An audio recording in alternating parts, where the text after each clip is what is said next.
Au sommaire de cette édition, après les révélations du CORAG sur les actes de corruption impliquant des douaniers et des magistrats, Savan Media a tendu son micro à quelques citoyens de la ville de Ouagadougou. Vous les entendrez dans ce journal.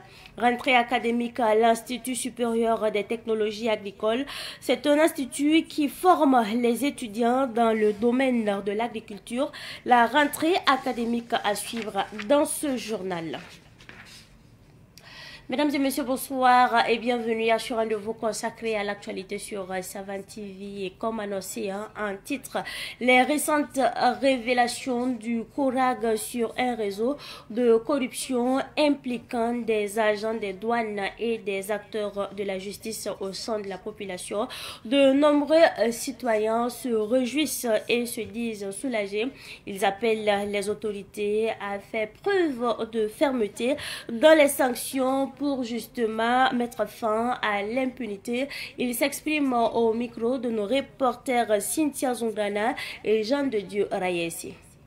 Par rapport à l'opération du courage là, je pense que c'est une bonne initiative, que ce soit du côté de la douane ou de la justice. On souhaite que le meilleur vienne seulement et qu'il n'y ait plus de corruption au Burkina.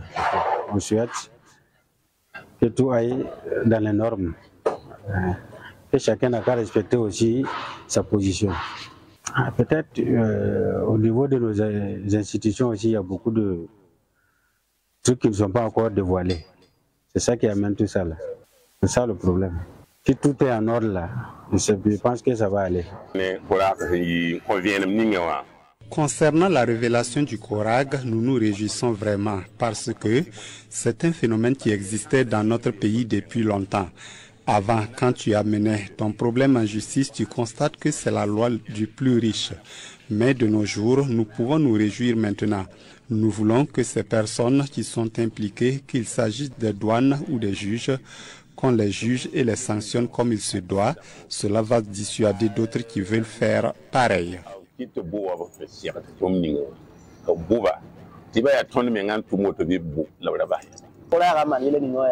Ce que le CORAG a fait, franchement, c'est une bonne chose. Ça va nous permettre de diminuer les cas de corruption dans notre pays. Nous voulons seulement qu'après cette révélation, qu'on continue de nous informer sur l'évolution de la situation. Nous voulons savoir comment ils seront sanctionnés. Sinon, si ça reste silencieux, les gens croiront qu'il n'y a pas de sanctions. C'est pour ça que les gens persiste dans ses actes.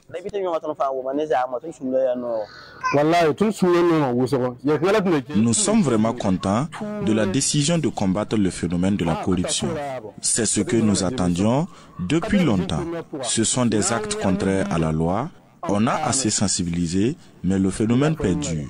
Il faut maintenant sévir, que tous ceux qui sont impliqués dans ces cas de corruption ou de fraude soient sévèrement punis, sinon ça va continuer.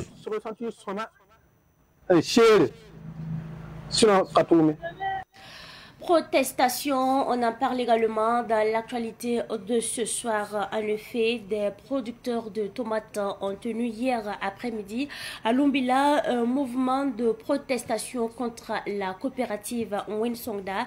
Ils ont manifesté pour dénoncer l'attitude de la dite coopérative. Les précisions avec nos reporters Yakuba Ouetraogo et Romarika Nikiema.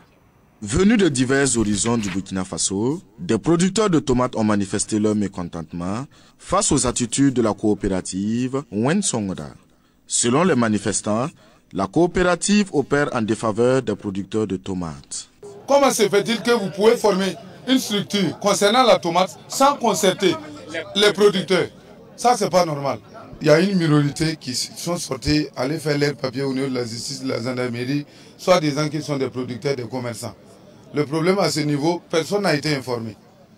Nous aussi, on est dans le travail, là, on cultive, on est des Marseille, il y a des acheteurs parmi nous. Maintenant, depuis le 10, le Ghana est venu ici, on est rentré à enlever la tomate là. En ressortant maintenant, ils ont accepté les 2,1 ghanéens, soit disant qu'il y avait eu une entente entre le Ghana et puis le Burkina Faso. Ils se sont entendus sur une dimension. La dimension, c'était comment Et pour le Ouara, c'était 70, combien de carrés? Pour Ghana, 60 carrés sur 55. Mais ils n'ont pas divulgué l'information, ils n'ont pas partagé l'information. Personne n'était informé. Selon les manifestants, la coopérative Wensongda a mené des actions qui ne relèvent pas de ses compétences. On est arrivé ici, ils nous ont intercepté avec les Colo-Héros que chaque véhicule a une amende de 500 000 francs. Si tu n'as pas les 500 000, ils vont enlever 20 caisses dans toi, ton véhicule là. Admettons une amende de 500 000. Alors qu'on a payé une caisse en brousse là à 80 000 francs. Si on va enlever 20 caisses, les 20 caisses là, ça va coûter combien? C'est des millions. Mais la minorité aussi qui ont intercepté le véhicule là, il n'y a pas un producteur dedans, il n'y a pas un vrai commerçant dedans. D'après les informations, ils sont volontaires, mais ils nous ont fait comprendre que non, que le gouvernement a un pas dedans. La structure que vous avez formée, ça va arranger les commerçants ou bien ce sont les producteurs? Il n'y a pas eu de réponse. Alors qu'ils ne produisent pas. Comment se fait-il qu'un enseignant peut être à l'auteur d'une structure de tomates alors qu'il n'est pas cultivateur, il n'est pas producteur? Une minorité avec tous les Burkina Faso. Vous voyez la population qui est là, ce n'est pas Ouritinga seulement. Ça a quitté de partout, que ce soit l'Est, l'Ouest, le Nord et le Sud là. Tout le monde est présent ici. C'est parce que ça ne les plaît pas. Les producteurs de tomates expliquent que les manifestations vont se poursuivre dans d'autres localités de culture de tomates au Burkina Faso. Après donc Lombila, nous déposons nos valises à Bobo-Dioulasso, la ville de Sia, la capitale économique du Burkina Faso, pour parler de l'initiative présidentielle à Faso-Mebo. En effet, la société Zongo et Fils a apporté le samedi dernier sa contribution à l'initiative présidentielle à Faso-Mebo. Faso-Mebo reste pour la société Zongo et Fils une fondation solide pour justement la construction du Burkina Faso. Le témoignage de Nonga Sida Thomas Sondo de Savane Media Ouest. 20 tonnes de ciment, 10 brouettes, 10 pelles, ainsi qu'une somme de 500 000 francs. C'est une contribution qui témoigne, selon le donateur, de l'engagement des acteurs du secteur privé à soutenir les efforts du gouvernement pour bâtir un avenir meilleur pour tous. Notre société félicite beaucoup le gouvernement pour cette initiative parce que ça montre un Burkina nouveau et confiant. Donc, aux yeux de l'extérieur comme pour ceux de l'intérieur, les citoyens, nous voyons que notre pays est en train d'avancer, même si, même en circulant sur les voies, les quartiers et tout, nous voyons les travaux que cette initiative est en train de faire. Donc, du coup, nous félicitons ça. Et aussi, nous tenons à remercier notre PDG, car grâce à lui, tout le personnel se sent impliqué dans cette initiative du pays, parce que c'est un nouveau démarche, donc nous soutenons cela. Nous avons amené 20 tonnes de ciment, 10 bourrettes et 10 pelles, et aussi une contribution financière de 500 000 francs. Les premiers responsables de Zongo et Fils ont profité de l'occasion pour inviter toutes les sociétés et toutes les institutions à emboîter le pas et à participer activement à cette initiative patriotique. Et nous invitons tous Burkinabé à soutenir l'initiative parce que ça va amener le pays vers de l'avant. La société Zongo et Fils soutient le gouvernement, soutient cette initiative. Cette fois-ci, c'est ce que nous pouvons apporter. Et si après encore nous voyons que nous pouvons contribuer, ça sera avec joie. Je sais que personne d'autre ne peut venir ailleurs nous aider, c'est nous-mêmes qui devons en principe. Si toutefois ce n'est pas suffisant, on va encore le voir.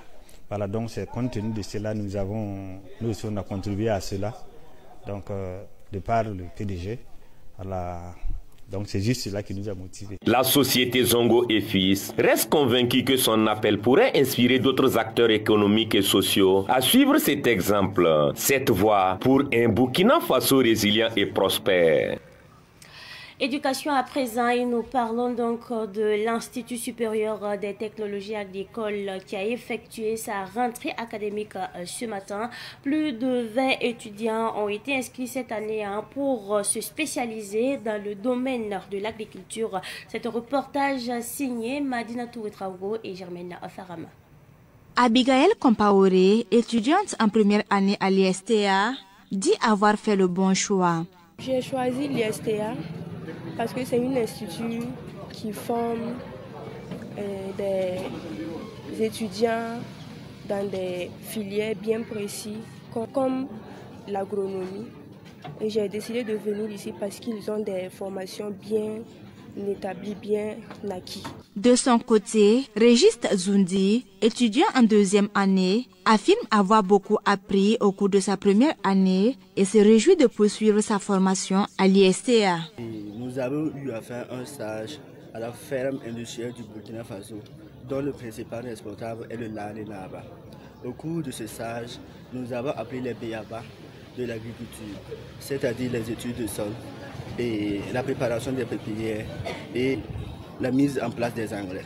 Selon les premiers responsables de l'établissement, l'objectif de l'Institut supérieur des technologies agricoles est de contribuer à l'amélioration de la productivité des fermes et des champs à travers la formation de qualité qu'il donne aux étudiants. L'Institut supérieur des technologies agricoles est un établissement que nous avons repris pour en tout cas accompagner donc les nouvelles orientations des autorités qui est donc de promouvoir donc la sécurité alimentaire, la souveraineté économique.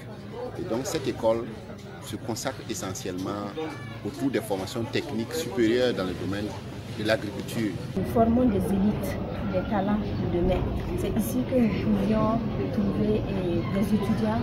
Nous sommes du groupe Humanis. Voilà, nous faisons partie du groupe Humanis. Donc nous avons pu acquérir l'expérience à travers ce groupe. Nous pensions qu'avec cette expérience, nous pouvions vraiment donner une bonne formation de qualité aux différents étudiants. Pour cette rentrée 2025-2026, l'Institut supérieur des technologies agricoles, l'ISTA, enregistre un total de 28 étudiants. La ville de Bobo-Dioulasso a vibré le samedi dernier au rythme de la toute première édition de la compétition de bras de fer. La phase éliminatoire s'est tenue dans la catégorie des poids lourds et légers, réunissant plus de 70 compétiteurs venus en tout cas de différentes localités. Les précisions avec Nongasila Thomasondo de Savane Media Ouest. Après plusieurs heures de suspense et de démonstrations de force impressionnantes, 8 athlètes ont été sélectionnés pour représenter la phase finale dans la catégorie des poids légers et 8 en poids lourds, prévus pour le 13 décembre prochain. Le promoteur se dit satisfait du succès de cette première édition, espérant voir cette compétition s'inscrire durablement dans le calendrier sportif local. Nous sommes à la première édition de l'organisation des bras de fer. Nous sommes motivés pour mobiliser les jeunesses bobolaires pour nous faire rassembler ensemble. Ce soir, on a plus de 70e athlètes pour commencer avec éliminatoire jusqu'à la finale. C'est la catégorie A, B, C. C'est 3 catégories. Catégorie A là, ça c'est le poids lourd. B, C là, ça c'est des petits poids. Ce soir, nous sommes heureux de voir la population qui sont sortis beaucoup pour nous soutenir pour ça. La compétition de bras de fer vise non seulement à révéler de nouveaux talents, mais aussi à promouvoir la pratique sportive dans la région, en favorisant l'esprit de compétition et la camaraderie entre les athlètes. En tête de liste, Idrissa Siribiedi Volcan, 6 fois champion du Burkina Faso, qui serait face à Bamba Korobo Bali, invite les populations à sortir massivement le 13 décembre prochain pour la grande finale. Ce soir, la bras de fer à Bobo-Dioulasso. Moi, Volcan, je suis qualifié. Donc le 13 décembre, on sera au Théâtre de l'Amitié à Bobo-Dioulasso. Donc je vais demander tous les Bobolais, tous les Burkinabés, tous les de ma famille, donc, et tous les gars venir là-bas. Les spectateurs présents ont pu assister à des moments forts où la détermination et la force physique des concurrents ont été mises à la rude épreuve. La grande finale aura lieu au Théâtre de l'Amitié de Bobo-Dioulasso, où chaque participant cherchera à décrocher le titre de champion. Et nous évoluons toujours en sport.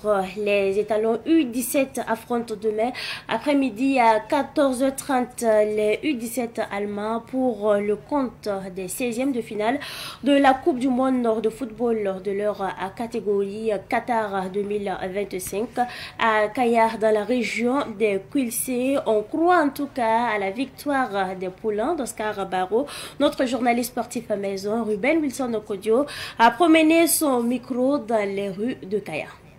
Déjà, nous sommes très satisfaits du parcours de notre U17. Déjà, c'est une grande joie au niveau de la population et nous, on les supporte et on a vraiment confiance que nous allons aller jusqu'au bout. Et nous demandons à tout le Burkina de rester confiant, de supporter le football burkinabé qui est vraiment en nette progression. En 2026, nous allons fêter la CAN ici. Raison pour laquelle au niveau des jeunes, moi j'ai vraiment très confiance et je peux dire que malgré les ont dit que c'est contre l'Allemagne, nous on n'a pas peur, nous allons gagner. Je pense qu'on peut être confiant.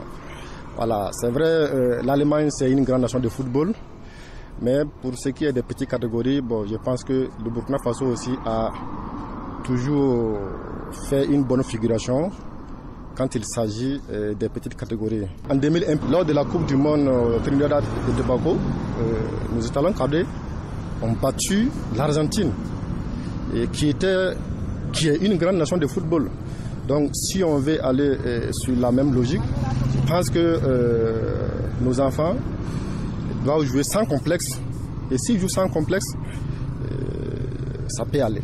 Il n'y a pas de magie, mais on va demander quand même la bénédiction de tous les peuples burkinabés, que l'ensemble de la population soit mobilisée autour de ces enfants qui sont en train de mener aussi un combat à l'image de ce que nous menons ici. Parce qu'il faut dire que quand on reprend le drapeau burkinabé aujourd'hui, quel que soit le domaine dans lequel on se trouve, on incarne la population résiliente